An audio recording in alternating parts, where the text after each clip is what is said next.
Marshall Mavericks, Mrs. Monzon's A&P class. My name is Brooke Grant. I am an alumni friend to your teacher from East Texas Baptist University. Go Tigers. A little birdie told me that you guys are studying the nervous system, and I have a rocking story that gives y'all a great example of what life looks like for someone whose nervous system has been interrupted by a tragic accident but functions in a new normal. First and foremost, the nervous system consists of two parts, right? So we've got our central nervous system, which is the CNS, and peripheral nervous system, PNS. So your brain and spinal cord are kind of the root of the CNS, and all the signals that come from those parts in your body kind of scatter throughout by the PNS. So in 2015, I suffered a spinal cord injury from an ATV accident, and that completely changed my life forever. The spinal cord in your back is basically like a curled up phone line that you see in pictures from way back when.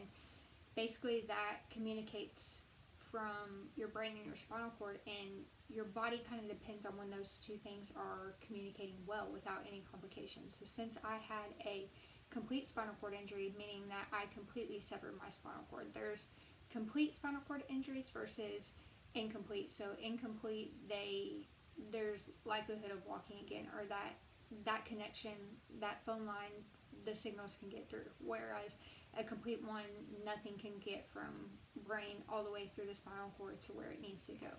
So with that being said, since I did completely sever it, I have been left to paralysis from my belly button down and wheelchair bound. Along with breaking 2 vertebrae, so you know how you have 12 vertebrae in your thoracic area, I broke T7 and T8. I also had 5 facial fractures, one of those being a broken nose, and I also broke my left wrist. So back surgery, face surgery, wrist surgery, within all week, which hardware was put in all those places. I've got 2 rods and 9 screws in between those in my back, and then I've got a plate right here, I've got a plate right here, some screws, and then I'd split through my tongue, so they had to give me stitches and stuff. So it was just crazy with all those different surgeries. But most importantly, out of all of that, I had also went into respiratory failure, which means I was on the ventilator 2 days. So I mean, literally 2 days. So it's a miracle that I'm here, because I was not even breathing on my own. So before my accident, I didn't know all the ins and outs that come with paralysis and how much we actually rely on our nervous system. That's why I'm kind of here to kind of give y'all a little bit of what it looks like. My life basically had to start over again, and I was responsible to relearn everything. So that's how to eat, how to get dressed with one hand, because one was broken and I didn't have my legs to rely on anymore. And so basically doing everything with one hand, and whatever upper body I had at the time as far as strength goes. How to pee, how to poop, how to shower. So peeing and pooping, let's get on that, and I can kind of explain what that looks like for me. While I can still perform these daily tasks, so I just don't not go without peeing and pooping, but I, one, do not have sensation of them, nor do I have control of them. So to pee, I use a catheter to drain my bladder. I'm going to kind of show y'all what a speedy cath looks like for me. So this is the catheter, obviously sealed for sanitary purposes. When I cath, I normally have a glove on, and I use wipes, and I had to have a catheter, or I had to have the catheter. I had to have a mirror to see because I don't have sensation. So we kind of open it up like this, and I'll show you a little bit. So this catheter is sealed still, and when I open this, this is what is used to go into the urethra and then drain my bladder, and then this is a pee bag that it all kinds of goes into, and it's super quick, super easy, cute color, mint. We plug it back up, and then I just seal it, put it in a plastic bag, seal that up, and then just dispose of it. So it's quick and easy. Generally, peeing takes me about 10 minutes or so, and that's getting dressed and everything. In between, I cath around every 3 to 4 hours, and yes, that means through the night also. So along with the 10 minutes, it's just a normal responsibility that I have to take care of myself. Now to poop, I insert a suppository to stimulate my bowels and empty. So suppositories kind of look, I won't actually open one up because these are not cheap, but this is kind of like a pack of 3 of them. But these are like little white bullets kind of, and I just have to stimulate with a lubrication jelly, and then I normally have bugs also that go with that. Generally, pooping takes me about an hour to an hour and a half. So at times it can be frustrating, and it is just really time consuming for me. I do that every other day. To shower, my husband transfers me into the shower chair, which is basically like a horseshoe cushion. So it kind of looks like this, and then we normally have it backwards. That way I can wipe where needed to, shower as normal as what a person in a wheelchair can. To sum up dressing, I basically look like a fish out of water flopping on a deck. And it's okay to laugh because I joke to make life a little bit brighter. But it's a lot of flipping around because I can't stand up and, shake yourself around like you would to put jeans on and stuff. Upper body's typically easier. It's the lower body that I struggle with a little bit more. Additionally, I had to relearn how to transfer in and out of bed. Crazy, I know, but your legs literally control everything. So when you don't have function of them, your arms are basically your vehicle. So I had to learn how to pivot myself between my chair and the bed, and if I want to get on the couch or things like that. My legs spasm occasionally, mainly when I transfer into the bed, on the couch, in the shower, or into the car. It's just any type of movement kind of stimulates them. Now, the spasms aren't controlled by me, so they're kind of involuntary, but like I said, we can kind of predict them with transfers. Also, when I drop something on my toe, so I've dropped like a peanut butter jar on my toe. Yikes, I know. I didn't feel it, thank God. But if I drop something on my toe, or if I have a seam that's not where it's supposed to be, so with my clothing, or say I'm like sitting on a phone or a TV remote or something in the bed, my body does a really good job at giving me a heads up that, hey, something's not right. So my legs will spasm. Pretty cool, huh? I know, the body is incredible. When I'm sick, though, my upper body is hit 10 times more, and it basically shuts down. So while that's no fun going through, I do push through and I do make it. But because I don't have function of the lower half, again, it kind of just hits my upper body with all the aches and stuff, and it's just no fun. But like I said, I push through. Basically, it's been a hard journey over a little over 5 years, but I'm still learning, and I'm thankful that I was spared my life. So don't think it's super crazy, although it is. This month has shared with you guys I also am a new mother. So when my accident happened, if my period or menstrual cycle never came back, they told me that I wouldn't be able to have kids. Well, thankfully my period did come back, and it was actually more regular than it had ever been. While again, I don't have sensation of my menstrual cycle, monthly cycle, whatever you want to call it. I still bleed like any other girl. So girls in the room, you guys know what I'm talking about. My husband and I are able to have intercourse, but that in itself is a challenge. While I don't have a sensation of sex, a paralysis body does a good job at maximizing what I can feel for enjoyment and pleasure.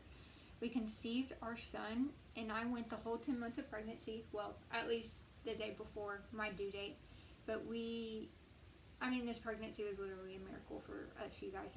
We had absolutely no complications through the entire pregnancy. In the third trimester, little nugget kind of dropped on my bladder, so I began to have pee accidents since I don't have control of my bladder. While many normal pregnant women start to pee a lot because they're carrying a lot of weight, it made it a little bit harder in my case because I don't have that sensation where I needed to go, where I don't have control of it. So while they are peeing all the time, I didn't know when it was going to come, and I couldn't stop it from happening. So due to that, I went ahead and got an indwelling catheter in. So that was like the last 2 months of the pregnancy. An indwelling catheter is a catheter that basically, kind of what I showed y'all earlier, but it's a catheter that stayed in my bladder, and then it drained into a little bit bigger of a pee bag. So while the last 2 months of pregnancy, I basically had to lug around a bag of pee and then drain it myself. But it was for a greater good, and it was rather humbling for me. Besides the catheter, though, our sweet boy Cheyenne was a healthy 8 pounds, 13 ounces, and 21 inches long. And the best part was a paralysis body was able to have a vaginal birth, guys. I did not have to get a sensation. I got it while the high-risk specialist cleared me for that and assumed that my uterus would just push him out on his own and naturally do the work. He was wrong. I 100% pushed our son out, and I could not be more thankful for that experience. I was induced around 3:45 on a Monday afternoon and had him within 24 hours and only 45 minutes of pushing. My husband had one leg to hold and my mom had the other, and they had to bring them back and forth in between pushing. Before you know it, we got to meet our little boy. So that was an incredible experience that I'm extremely grateful for. He is a little over 4 months, and I'm just soaking it up. Motherhood is hard. I will completely admit that. That's why my hair is up and I'm in a t-shirt and in his room because he's sleeping in my bed right now. So I am putting on a lot of upper body strength each day, and we're growing together, and as he continues to grow. And although paralysis has added extra challenges, I had to learn all the things at the beginning of my accident. It's basically the same thing for motherhood. So I'm just learning how to be a paralyzed mother, and it's incredible how my son is adjusting to my limitations. So like when I move him to the bed or to the couch or into his little bumbo chair, just different places of transferring, it's just incredible at how he kind of knows to hold on, or just, I don't know. It's something I can't really explain, but he is adjusting to my limitations. Transferring him around does look a little bit different at times, rather dysfunctional, but that's our story. If I have one word to describe our family, it is dysfunctional. That is totally okay, including our dog. I struggle with grabbing heavy objects from the ground or above my head, but basically anything that is baseline, it's a go for me. So while we are adjusting to those things, so just things for his changings or his playtime, his feedings, or reaching, we're just making sure that they're in reaching distances for me. So there are days of struggle and defeat, but we push through together. It's been super neat. So Q&A time. Miss Monson sent me some of the index cards that y'all had sent, wrote out questions. So I hope I've kept y'all's interest this long and I'm not boring you guys, but I love the questions and y'all were so smart in what y'all did ask. So the first one, do people treat you differently? Yes, yes, and yes. People stare. People ask silly questions like, well, what happened to you? Or, well, why are you in a chair? Like, people would just ask random things like that, and that's okay. But I had to offer grace and understand that I was in that spot before my accident. So while they treat me different, I had to remind myself that, one, I am thankful for this story, but that I am unique and that I am not defined by the wheelchair. Yes, it has taken me a while to get to that point, and that I can confidently say that. Question number 2, is it hard to take care of your baby and body? So baby, yes, as I explained earlier. As it is hard though, I wouldn't have it any other way. Body, yes, also. I have to check myself for pressure sores since I'm not getting that transition of being off of my butt. I don't get to stand and sit, so I'm on my butt in my chair. I'm on my butt in the bed, so I have to make sure that I have pressure sores just to shift my weight a tons a day. It kind of just looks like this, where I push up or I'll move around like that. I'm just a really movie person because of that.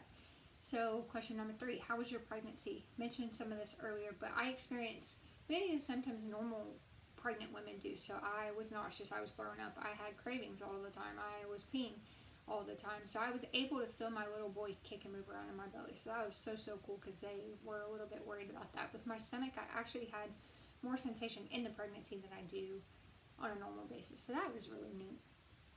Another question, do you enjoy sex? I spent a little bit of time covering this earlier, but yes, I do. I mentally have to be present to enjoy the moment with my husband, but honestly that is true for any other married couple also. Next question, did you at first still feel your legs? That's a really great question, but I don't have an answer for it.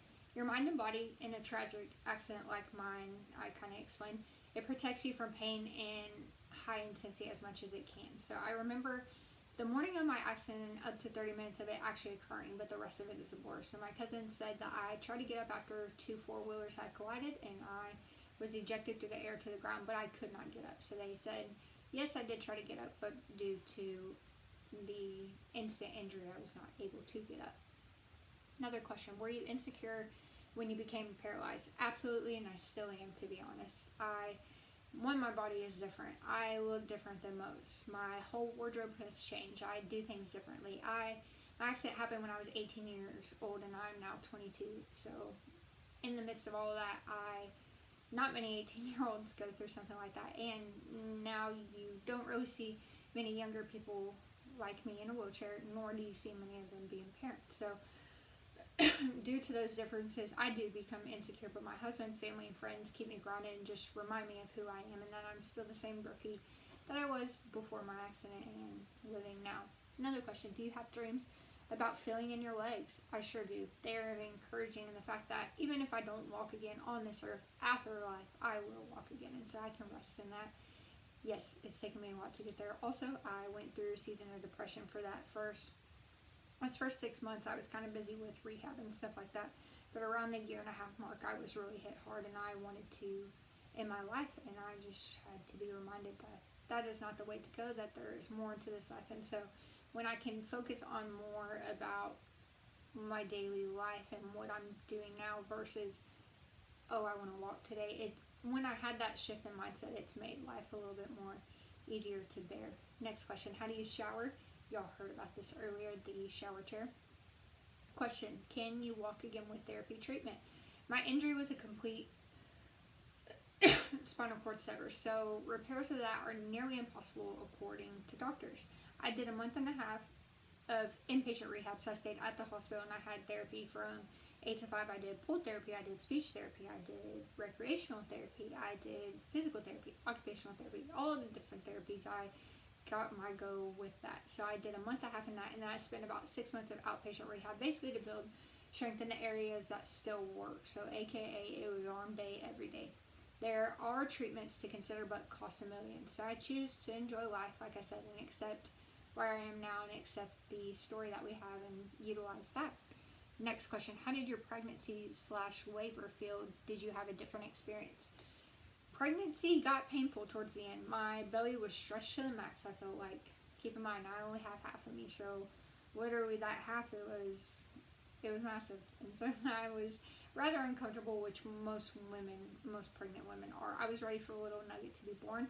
Labor was more of a pain the day after having shy, so I was able to get an epidural, basically the big needle that goes in your back to relieve your pain during contractions and labor, so that helped out a ton. But the next day, I was basically sore from neck to ribs, so it kind of hit here first, and then it kind of hit my shoulders, and then it hit what sensation I do have of my ribs. So that coming off of the epidural was a little bit different. But yes, I do believe I had a different experience because the nurses, my OB doctor, my husband, my mom, we were all able to witness a paralysis body defeating the unknowns of bringing a baby into this world, and that was huge for my family. Next question. I don't know if this is a question, but I'm super thankful for it. They said, hey, you're awesome. So thank you to whoever wrote that, but all you guys are awesome, especially for just listening to this and being interested in our story. Next question. How do you use a restroom? Discussed earlier, but I catheterized to pee, and then the suppositories for bowel program, and I kind of illustrated those. Last question. Is it hard to have sex? And then we also talked about that earlier. So I want to thank y'all for y'all's interest and time in listening to our story. I hope that I was able to model the nervous system well for you guys, and that you got a small picture of what it is into the life of paralysis. So be thankful for the abilities y'all have, but share a smile with the ones that don't, and the ones who are in wheelchairs, because they need that extra boost of happiness. We all do at times. Ask Miss Monson if you guys have any other questions after hearing this video. I would be honored to answer anything else for y'all. So I will see you later. Thanks, guys.